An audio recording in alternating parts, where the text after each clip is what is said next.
क्या आप जानते हैं पौलुस रसूल की रिसालती खिदमत कैसे फलदार और मुअस्सर हुई?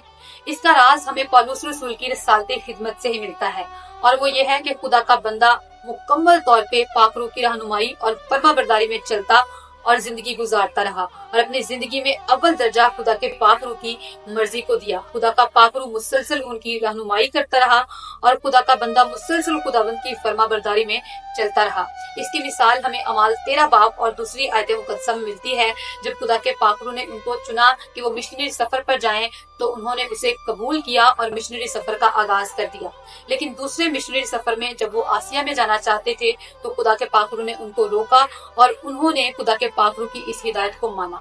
इसके बाद जब वो बतूनिया जाना चाहते थे, तो यीशु के रूह ने उनको मना किया और उन्होंने तब भी इस हिदायत को माना। लेकिन जब खुदा के पाक रूह ने रोया के जरिए से उन पर जाहिर किया कि वो मुकदीनिया जाएं, तो उन्होंने इस हिदायत पर भी अमल किया और इस तरह से मुसलसल खुदा के पाक रूह की रहनुमाई में चलते रहे। आज के खुदाम भी अगर खुदावंद के पाक रूह की मर्जी के मुताबिक और ताबियादारी में जिंदगी गुजारे, तो आज उनकी खिदमत भी फलदार और मुअस्सर हो सकती है। इसलिए जरूरी है कि हम खुदा के पाक रूह की रहनुमाई के मुताबिक चलें और खिदमत में खुदावंद की आवाज और खुदावंद की मर्जी को अव्वल दर्जा दें।